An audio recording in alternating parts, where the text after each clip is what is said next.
The Little Mermaid.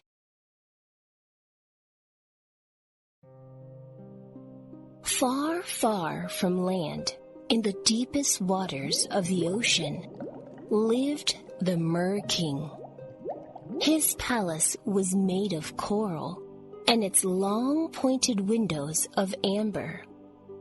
The roof was covered with oyster shells, and in each one lay a beautiful pearl. The Mer King had been a widower for many years, but his life was brightened by his daughters.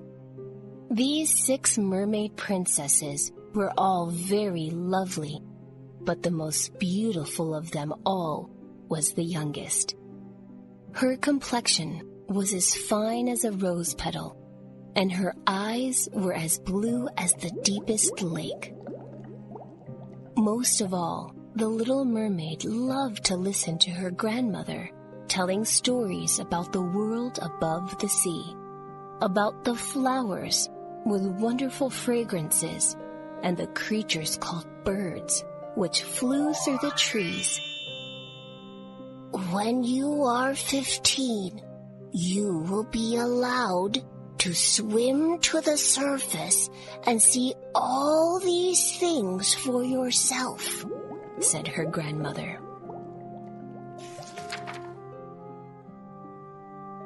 So the Little Mermaid waited as one by one her elder sisters went up to see the world above the sea. They returned with tales of cities with twinkling lights, music, and the sound of human voices. They were all excited with these things at first, but gradually they grew tired of them and preferred to stay at home in the palace.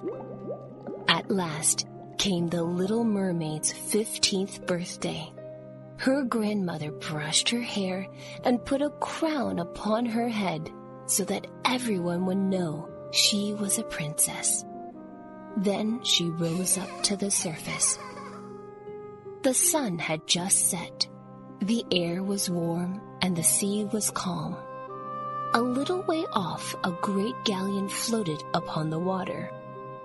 Its rigging was hung with colored lights, and the sound of music and laughter came from it.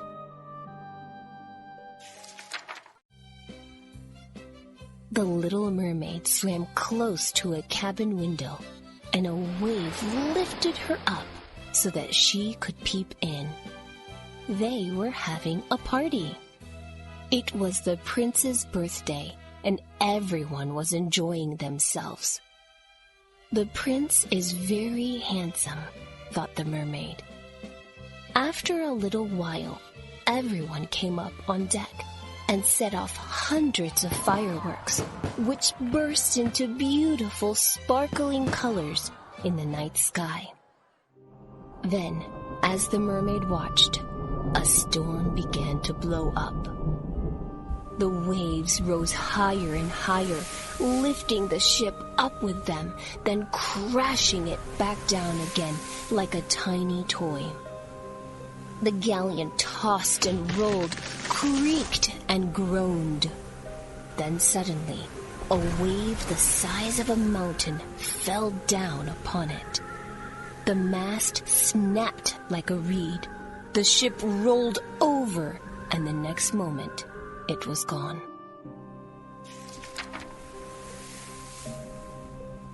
The Little Mermaid searched around in the wreckage of floating wood for the prince, and at last she found him. He was quite unconscious and half drowned.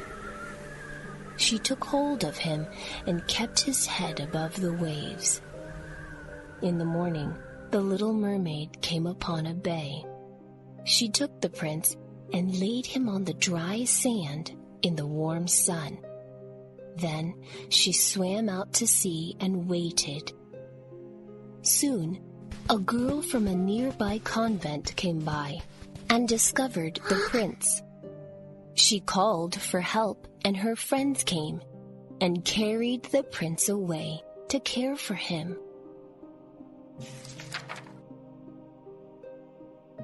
The little mermaid was terribly sad. The prince would never know she had saved his life. She dived below the waves and returned to her father's palace. But the little mermaid spent more and more of her time thinking about the prince and began to ask her grandmother lots of questions about the world above the sea. "Do men live forever?" she asked. "No, they die just as we die. And their lives are shorter than ours. We live to be 300 years old," said the grandmother. "But when we die, we just become the foam on the waves. Humans have souls, and when they die, their souls rise up to a beautiful unknown world that we shall never see." This made the princess wish that she was human too. "Is there no way that I can get a soul?" she asked. "Only if a human begins to love you," replied her grandmother. "But that won't happen. They do not like our tales." This made the princess sad. "I must do something," she said to herself. "I know. I'll go and see the witch, though I have always feared her. I will ask her to help me."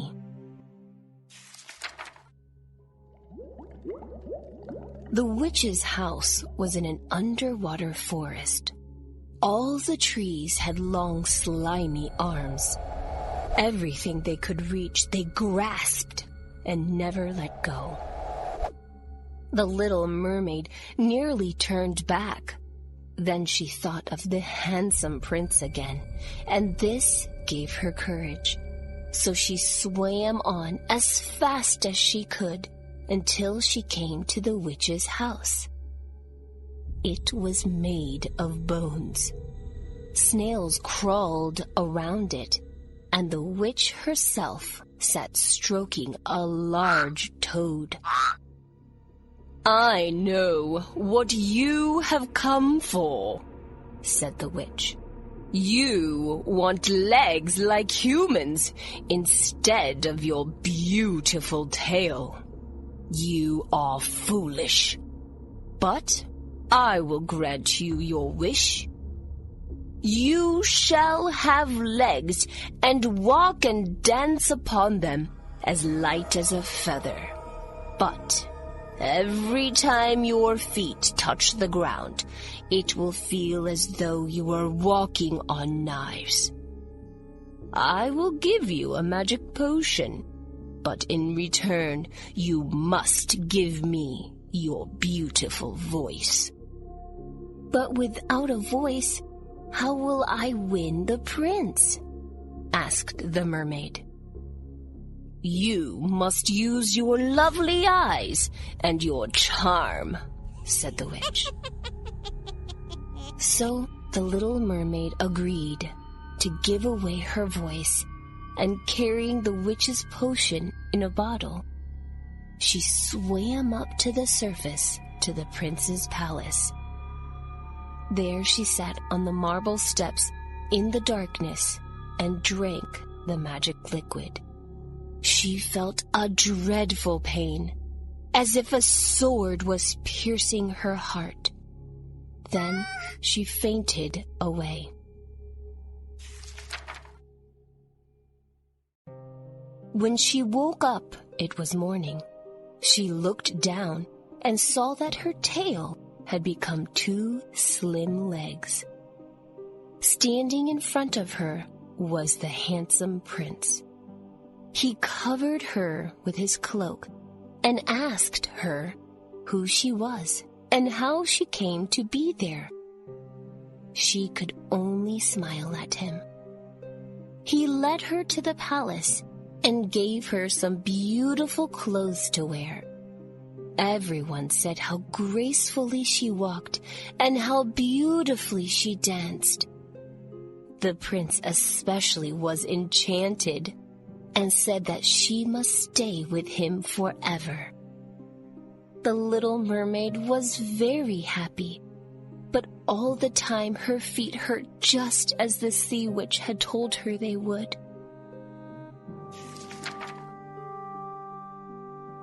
Each night, when everyone was asleep, the little mermaid crept out of the palace and went to bathe her feet in the sea. One evening, her sisters came to visit her and told her how sad they were without her and how much her father and grandmother missed her. Meanwhile, the prince had grown very fond of the little mermaid. "You remind me of a girl I once saw," he told her. "My ship was wrecked in a storm. When I woke up, a girl had helped me to shore. She is the only person I could ever really love. I am so happy that you remind me of her." This made the little mermaid sad. "He doesn't know that I saved him. He thinks that it was one of the girls from the convent, and they do not marry." But of course, she had given her voice to the sea witch and could not tell the prince the truth. One day, the prince told her that he was going away on a long journey which his parents had arranged for him. He was to meet a princess in another kingdom who they hoped he might marry. "I shall not love her," he told the little mermaid sadly. "I can only love the girl who saved my life."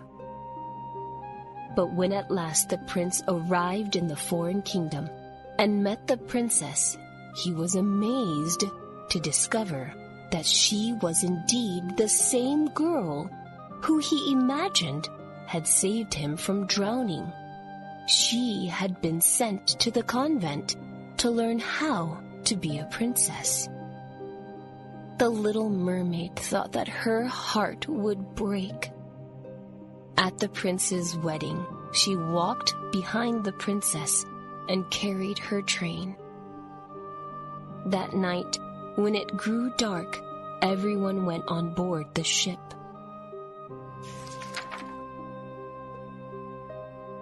All the colored lamps were lit, and there was dancing and great merriment.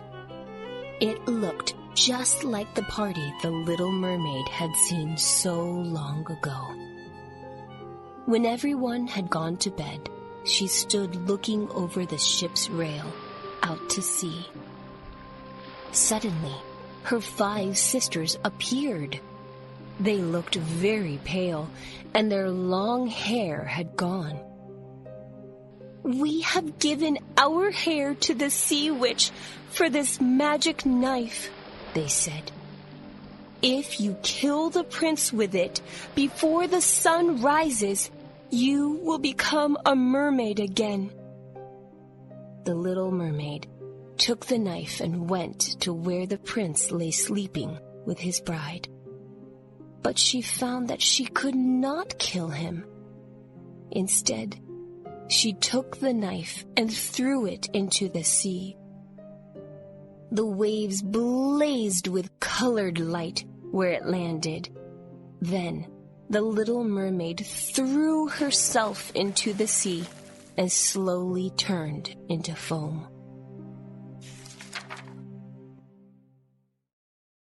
As the sun rose, she felt its warmth. She heard sweet voices and saw strange lights in the sky. Then she felt herself being lifted up, and soon she was in the sky with the lights all around her. "We are taking you to join the daughters of the air," they said. "Mermaids do not have souls, and neither do we, but we can earn our souls by the good deeds we do.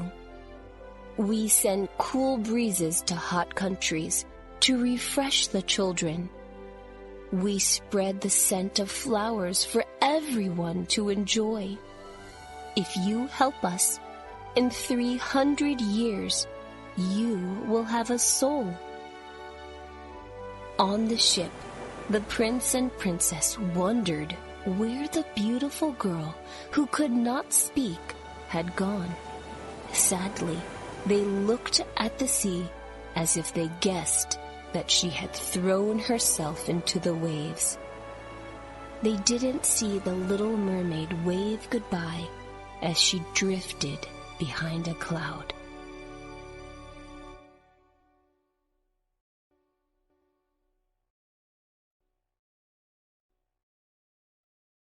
The Red Shoes. There was once a girl named Karen, whose mother died when she was very small. An old lady who was riding by in a big old-fashioned carriage saw Karen in the street and felt sorry for her. Oh my God! She decided to adopt her and bring her up as her own daughter. Karen was dressed in beautiful clothes and taught to read and sew.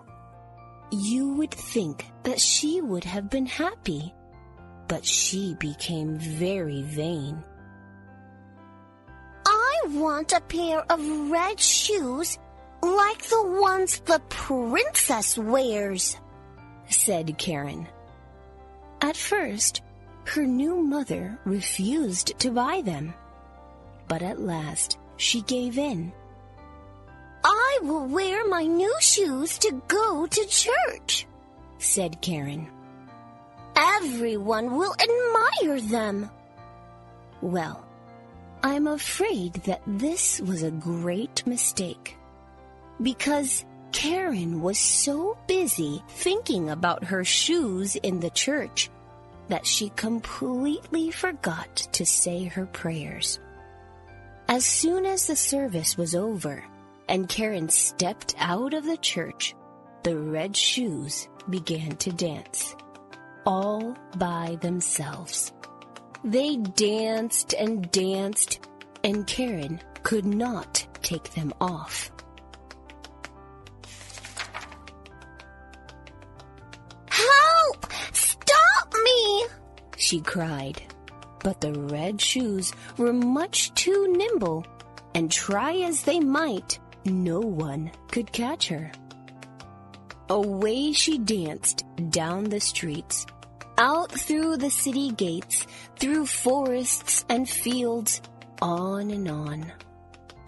One morning, Karen danced across a lonely heath and came upon a little cottage where a carpenter lived. "Please save me!" she shouted. "Cut off my feet and the shoes with them." The carpenter did as he was asked, and the red shoes danced away by themselves. Now the carpenter was a kind man, and he made Karen a pair of wooden feet. They were not as good as real ones, but she quickly got used to them. A priest in a nearby village gave Karen a job as his housekeeper. She worked hard and said her prayers every night before she went to bed. But each time she tried to enter the church, the red shoes appeared and danced in front of the door and would not let her pass. Then, one morning as Karen was working, she said to herself out loud, "How I wish I had not become so vain. I should never have made my mother buy me those red shoes." Then an angel of God appeared. She carried Karen into the church and gave her back her own feet. It was a miracle, and now Karen knew that God had forgiven her for her vanity.